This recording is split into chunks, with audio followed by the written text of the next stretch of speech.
முருகனின் முதல் படை வீடான திருப்பரங்குன்றம் முருகன் கோயிலில் தைப்பூச விழா வரும் 11ஆம் தேதி நடக்கிறது. திருப்பரங்குன்றம் மலை பிரச்சினையை காரணம் காட்டி கோயிலுக்கு வரும் முருக பக்தர்களுக்கு எந்தவித கட்டுப்பாடும் விதிக்கக்கூடாது என மதுரை போலீஸ் கமிஷனர் லோகநாதனிடம் ராமஸ்ரீனிவாசன் தலைமையில் முப்பாட்டன் முருக பக்தர்கள் குழு சார்பில் கோரிக்கை மனு அளிக்கப்பட்டது. அப்போது ராமஸ்ரீனிவாசன் கூறுகையில், திருப்பரங்குன்றம் மலை விவகாரத்தில் சமரசத்துக்கு இடமில்லை என்றார். திமுகவினுடைய மரபணுவிலேயே ஹிந்து விரோதம் இருக்கு. இந்துக்கள் எதை செய்தாலும், இந்து அமைப்புகள் எதை செய்தாலும் அதை தடுப்பது, ஏளனம் செய்வது, கேலி பேசுவது, இந்து இயக்கங்கள் வளரவிடாமல் செய்ய வேண்டும் என்ற முயற்சி செய்வதெல்லாம் திமுகவினுடைய மரபணு. அவங்க எப்பெல்லாம் ஆட்சிக்கு வர்றாங்களோ இதை அவங்க தொடர்ந்து செய்து கொண்டே இருப்பாங்க. இது உண்மையான செக்குலரிசம் இல்லை என்பதை பலமுறை சொல்லியிருக்கிறோம். தமிழ்நாட்டில் 3 பெரிய முக்கியமான மதங்கள் இருக்குது, சமுதாயங்கள் இருக்கின்றன. இந்துக்கள் இருக்கிறாங்க, கிறிஸ்தவர்கள் இருக்காங்க, இஸ்லாமியர்கள் இருக்காங்க. எல்லோரையும் சமமாக பாவிப்பது தான் ஒரு செக்குலர் அரசாங்கத்தினுடைய கடமை. அதில் வாக்கு வங்கி அரசியலுக்காக இந்து மதத்தை மாத்திரம், அவர்களது உரிமைகளை மாத்திரம் மட்டுப்படுத்துவது, அதை அனுமதி மறுப்பது என்பதெல்லாம் திமுக தொடர்ந்து செய்கிறது. அதுதான் திருப்பரங்குன்றத்திலும் அது வெளிப்பட்டிருக்கு. ஏதோ இது புதுசாக திமுக அரசு இந்த மாநாட்டை தடை பண்ணுறாங்க, காவல்துறை 144 தடை உத்தரவு விதிக்கிறாங்க என்றெல்லாம் நாங்கள் பார்க்கல. திமுக தொடர்ந்து செய்வதனுடைய தொடர்ச்சியாக இதை பார்க்கிறோம். திருப்பரங்குன்றத்தில் என்ன இஷ்யூ என்பதை நான் மறுபடியும் விலக்கி சொல்ல வேண்டாம். கடந்த 1 மாதத்துக்கு மேலே ஊடகங்கள் அதுதான் பேசுபொருளாகி கொண்டிருக்கு. சில மதவாத அடிப்படைவாத அமைப்புகள் அங்கே செய்த சில செயல் இந்துக்களை கொந்தளிக்க வச்சிருக்கு, ஒரு உணர்ச்சி ஊட்ட வச்சிருக்கு. குறிப்பாக முருக பக்தர்களுக்கு அது மிகப்பெரிய தாக்குதலாக இருக்குது. அதனுடைய எதிர்வினையாக தான் இந்த மலையினுடைய உரிமை மீட்பு இந்த போராட்டம் நடந்து கொண்டிருக்கு. நாளைக்கு போராட்டம், 4ஆம் தேதி நாளை மாலை. இதை நடத்துகிறது இந்து முன்னணி அமைப்பு. சகோதர அமைப்புகள் RSS, விஸ்வ இந்து பரிஷத்து, பாரதிய ஜனதா கட்சி, இது மாதிரியான பரிவார அமைப்புகளும் இதில் நாங்கள் சேர்ந்து கொண்டு இதை ஒரு வெற்றிகரமான போராட்டமாக மாற்ற வேண்டும். ஏற்கனவே திருப்பரங்குன்றம் மலை சம்பந்தமாக, கோவில் சம்பந்தமாக நிறைய வழக்குகள் நீதிமன்றத்திலேயும் நிலுவையில் இருந்து கொண்டு தான் இருக்குது. அதனால் இதெல்லாம் மக்கள் கவனத்துக்கு கொண்டு வருவதற்காக இந்த போராட்டம் நடத்துகிறோம். வழக்கம் போல் அனுமதி மறுப்பு, வழக்கம் போல் காவல்துறை கெடுபிடி. தமிழ்நாட்டினுடைய பல மாவட்டங்களிலும் இந்து முன்னணியினுடைய அந்த சுவரொட்டிகளை போய் இந்த போராட்டத்திற்கு அறைகோல் விடுத்த அந்த சுவரொட்டிகளை ஒட்டிய இளைஞர்கள் மீது, தம்பிகள் மீதெல்லாம் வழக்கு ரிமாண்ட் பண்ணுறாங்க. வழக்குன்னா ஏதோ ஒரு எஃப்ஐஆர் போட்டாங்க, ஸ்டேஷனில் வச்சு விசாரித்தாங்க, ஸ்டேஷன் பெயில் கொடுத்தாங்கல்ல, நான் பெயிலபிள் எஃப்ஐஆர் ரிமாண்ட். என்ன சுதந்திர போராட்டமாக நடக்குது இது? வெள்ளைக்காரன் ஆட்சி மாதிரி அல்லது அவுரங்கசீப் ஆட்சி நடக்குதான்னு தெரியல. அப்படி ஒரு சாதாரண சுவரொட்டி ஓட்டினா ரிமாண்டுன்றதெல்லாம் இது ஒரு அன்டெக்ளர்டு ஒரு எமர்ஜென்சிங்க. அது அறிவிக்கப்படாத ஒரு நெருக்கடி நிலையை இந்த திருப்பரங்குன்றம் முருக பக்தர்கள் மீது, அந்த உரிமையை மீட்டெடுக்க முயற்சிப்பவர்கள் மீது திமுக அரசாங்கம் தொடுத்திருக்கிறது என்று தான் நாங்கள் சொல்கிறோம். இன்றைக்கி அதிர்ஷ்டவசமாக நீதிமன்றத்தில் வழக்கு இன்றைக்கி போயிருக்கு. நீதிமன்றம் நாளை மதியத்துக்குள்ளே தீர்ப்பு சொல்வதாக சொல்லியிருக்கிறாங்க. நாங்கள் நல்ல தீர்ப்பை எதிர்பார்த்துருக்கிறோம். நீதிமன்றத்தை நம்புகிறோம் நாங்கள். ஏன்னா ஆட்சியாளர்கள் இவ்வளவு எதிராக இருக்கும்போது நீதிமன்றத்தை தான் நாங்கள் நாட முடியும், நீதிமன்றத்தின் கதவை தான் தட்ட முடியும். அதனால் எங்களுக்கு சாதகமான தீர்ப்பு வரும். திமுக அரசாங்கம் இந்த போராட்டத்திற்கு விதித்த தடையை நீதிமன்றம் அகற்றும் என்று நம்புகிறோம்.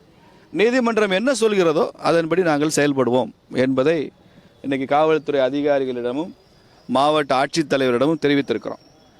அது அவங்களும் நீதிமன்றம் சொல்கிறது கட்டுப்படணும். கலெக்டரும், காவல்துறையும், அரசாங்கமும் நீதிமன்றம் என்ன சொல்லுதோ அது அவங்களுக்கு தான் they are bound to obey by the court order.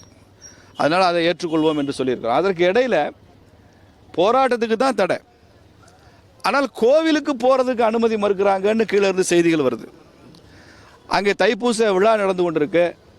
நாளைக்கு காவடி எடுக்கணும்னு தீர்மானம் பண்ணி வச்சுருந்த குடும்பங்களையெல்லாம் இன்றைக்கி எடுத்து முடிச்சிருங்க, நாளைக்கு உங்களை அனுமதிக்க மாட்டோம். இப்படியெல்லாம் கெடுபிடி காட்டுறது சரியா அப்படின்னு தெரியல. வேற ஒரு வழிபாட்டு முறையில், நம்பிக்கையில் இப்படிலாம் குறுக்க புகுந்துட முடியுமா ஒரு அரசாங்கத்தால் என்பது எங்களுக்கு தெரியல. இன்றைக்கி மரியாதைக்குரிய காவல்துறை கமிஷனரை நாங்கள் சந்தித்து தான் வந்திருக்கோம், பேசிட்டு வந்திருக்கோம், எங்கள் கோரிக்கையை சொல்லி வந்திருக்கோம். நானும் வழக்கறிஞர் ஐயப்பராஜா அவர்களும் அவரை பார்த்தோம். அவர் மாவட்ட வழக்கறிஞர் பிரிவு தலைவர். அப்போது நாங்கள் வைத்த எங்கள் கோரிக்கை அவர் ஏற்றுக்கொண்டார். வழிபாட்டு உரிமை தடுக்கப்படாது என்று உறுதி கொடுத்துருக்கிறார் கமிஷனர். அவங்க போய் கோவிலுக்கு செய்வதோ, கிரிவலம் செல்வதோ, தைப்பூச திருவிழாவினுடைய பங்குகள் அந்த முறையான அந்த விஷயங்களை பின்பற்றுவதே தடுக்கக்கூடாது என்று கோரிக்கை வைத்திருக்கிறோம். போராட்டத்திற்கு வரக்கூடியவங்களை நாளைக்கு நீதிமன்றம் சொன்ன பிறகு தான் என்ன நடவடிக்கை எடுக்கணும் என்பதை பற்றி முடிவு செய்ய வேண்டும் என்று சொல்லியிருக்கிறோம். சுவரொட்டிகள் ஒட்டினார்கள் என்பதற்காக ரிமாண்ட் செய்தவர்கள் எல்லாம் விடுதலை செய்யணும்னு சொல்லியிருக்கோம். இப்படி கமிஷனரை பார்த்து கோரிக்கை வைத்து வந்திருக்கிறோம். கலெக்டரிடமும் இந்து முன்னணி சார்பாக என்று கோரிக்கை வைத்திருக்கிறார்கள். நாளை என்ன நடக்கிறது என்பது நீதிமன்ற தீர்ப்பு நமக்கு தெளிவாக்கும். நீதிமன்றம் என்ன சொல்லுகிறதோ அதை கேட்டுக்கொள்வோம். போராடுவதற்கே நீதிமன்ற கதவை தட்டுறீங்க, இதை எப்படி? அப்படி இருக்கு திமுக ஆட்சின்னு சொல்கிறேன்.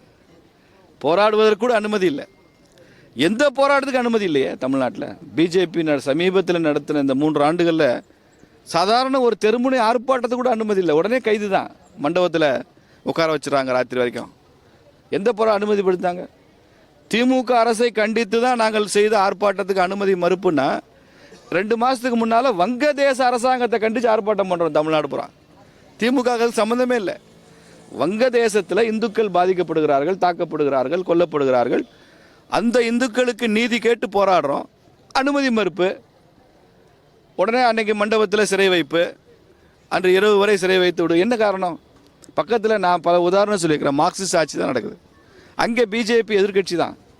பிஜேபியினுடைய எந்த போராட்டத்துக்கும் மார்க்சிஸ்ட் கட்சி அரசாங்கம் தடை சொல்வதில்லை, மறுப்பு சொல்வதில்லை. மம்தா பானர்ஜியை விடவா பிஜேபி எதிர்த்து ஒரு யுத்தம் பண்ணுற ஒரு முதலமைச்சரை பார்க்க முடியும்? மேற்கு வங்கத்தில் பிஜேபி மற்ற கட்சிகள் நடத்துகிற எந்த போராட்டத்துக்கும் அனுமதி மறுத்தாங்கன்னு இல்லை. மேற்கு வங்கத்தில் ஒரு பெண் டாக்டர் மேலே பாலியல் வன்முறை நடந்தது. அதை எதிர்த்து அந்த மாநிலமே கொந்தளிக்குது. எவ்வளவோ முயற்சி செய்கிறாங்க சட்டம் ஒழுங்கு கொண்டு வர்றதுக்கு. ஆனாலும் போராட்டத்துக்கு அனுமதி மறுப்புன்ற நிலை அந்த அரசாங்கம் எடுப்பதில்லை. இங்கே அண்ணா பல்கலைக்கழக மாணவி விஷயத்தில் என்ன நடக்குது? அந்த பாதிக்கப்பட்ட பெண்மணிக்கு, அந்த மாணவிக்கு நீதி கேட்டு போராடினா உடனே கைது. மகளிரணியே போராட்டம் நடத்தினாலும் அத்தனை மகளிரும் கைது. இது இப்படி ஒரு அடக்குமுறை எங்கேயாவது பார்த்துருக்கீங்களா நீங்கள்? திமுக எந்த ஜனநாயக வழிமுறையும் ஒரு போராட்டம், ஆர்ப்பாட்டம், பொதுக்கூட்டம், கொடி கட்டுறதுக்கு அனுமதிக்கிறது இல்லைங்க. பிஜேபி கொடி கட்டினா 10 கோடிக்கு மேலே கட்டாத, 20 கோடிக்கு மேலே கட்டாத. உதயநிதி ஸ்டாலின் ஒவ்வொரு மாவட்டமாக போகிறார். சமீபத்தில் தான் மதுரைக்கு வந்தார், ஜல்லிக்கட்டுக்காக வந்தார். ஏர்போர்ட்லேருந்து அலங்காநல்லூர் வரைக்கும் கொடிங்க. 40 கிலோமீட்டர் கொடி கட்டுறான் திமுக காரன். எங்களை 4 கோடி கட்டுறதுக்கு இந்த காவல்துறை படாத பாடுபடுத்துது. எப்படி? திமுகவுக்கு ஒரு அனுமதி, எங்களுக்கு ஒரு அனுமதியா? நேற்று திருச்சியில் இருந்துங்க மணப்பாறை வரைக்கும் கொடி கட்டியிருக்காங்க. 40 கிலோமீட்டருக்கு மேலே. முதல்வர் ஐயா ஸ்டாலின் வர்றாருன்னு 2 பக்கமும் திமுக கொடி. நாங்கள் எங்களை கட்ட விடுவீங்களா அப்படி? அதெல்லாம் ஃபோட்டோ வீடியோ எடுத்து உங்களுக்கு அனுப்புவா? 40 கிலோமீட்டர் கொடி கட்டின காட்சியெல்லாம் உங்களுக்கு தெரியாதா? காவல்துறைக்கு இதெல்லாம் உதயநிதி ஸ்டாலின் வந்து எத்தனை கிலோமீட்டர் கொடி கட்டுறீங்கன்னு தெரியாதா? அப்போது திமுகவுக்கு ஒரு நீதி, மற்ற எதிர்கட்சிகளுக்கெல்லாம் ஒரு நீதி. இதை கண்டித்து தான் மார்க்சிஸ்ட் பாலகிருஷ்ண மாநில செயலாளர் பேசினார். மார்க்சிஸ்ட் கட்சி கூட்டணி கட்சி பாலகிருஷ்ணன் மாநில செயலாளர் பேசினா திமுக தனது ஆட்டிடியூடை மாற்றிக்க தயாராக இல்லை. மாநில செயலாளர் ஆளை மாற்றுறதுக்கு தயாராக திமுக அங்கே மாற்றி விட்டாங்க. அந்தளவுக்கு பவர்ஃபுல் டிஎம்கே. கூட்டணி கட்சிகள் சொல்கிறத கூட காதில் போட, நாங்கள் தான் எதிர்கட்சி காதில் போடலை. கூட்டணி கட்சி சொல்கிறத நம்ம மதிக்க வேண்டாமா? அதுக்கும் மரியாதை இல்லை. அப்போ எல்லா இடத்திலும் நீதி மறுக்கப்படும் போது, காவல்துறை, ஆட்சியாளர்கள் எல்லா இடத்துலையும் மறுக்கப்படும் போது, இயற்கையில் எங்களுக்கு we are left with the only option to approach the court. நீதிமன்றத்தை அணுகுவதை தவிர வேறு என்ன ஜனநாயகத்தில் வேறு என்ன வழிமுறை இருக்குது, நடைமுறை இருக்குது? கடைசி நடைமுறை ஒன்று இருக்குது, தேர்தல். நீதிமன்றத்தை இந்த 5 ஆண்டுகளுக்கு தான் அணுகி கொண்டு இருக்க முடியும். 2026 தேர்தல், மக்களை அணுகும். அப்போது இப்போ செய்கிற இந்த அநீதிக்கெல்லாம் அப்போ அவங்க மக்களுக்கு பதில் சொல்லணும். இந்த ஆட்சி துடை தெரியப்படும். இப்போ கூட நாங்கள் எல்லா இடத்தையும் தெளிவாக சொல்லிகிட்டு இருக்கிறோம். திருப்பரங்குன்ற இஷ்யூவில் நோ காம்ப்ரமைஸ். அதில் சமாதானத்துக்கு இடமில்லை. கமிஷனர்கிட்ட நானும் ஐயப்பராஜா பேசி தான் வந்தோம். அஜிடேஷனில் சொல்லுங்கள், காவல்துறை என்ன எதிர்பார்க்குன்னு சொல்லுங்கள், நாங்கள் என்ன ஒத்துழைப்பு கொடுக்கணும்னு சொல்லுங்கள், எப்படி அறவழியில் போராடணுன்றது எங்களுக்கு தெரியும். இருந்தாலும் சட்டம் ஒழுங்கில் எங்களுக்கும் நம்பிக்கை இருக்குது.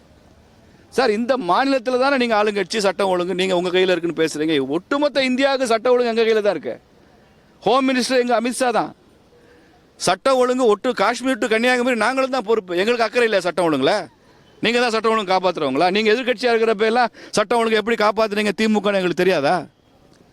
ஒட்டுமொத்த தேசத்துக்கும் நாங்கள் சட்டம் ஒழுங்கு பொறுப்பு சார். நாங்கள் அப்போ நாங்களும் கோஆப்ரேட் பண்ண ரெடியாக இருக்கோம். ஆனால் நீங்கள் போராட்டம் நடத்த விடக்கூடாதுன்றதில் குறியாக இருக்கீங்க. அதனால் இது நாளைக்கு நீதிமன்ற தீர்ப்புக்கு அப்புறம் இதெல்லாம் இந்த இருள் விலகி ஒளி கிடைக்கும் என்று நம்புகிறேன்.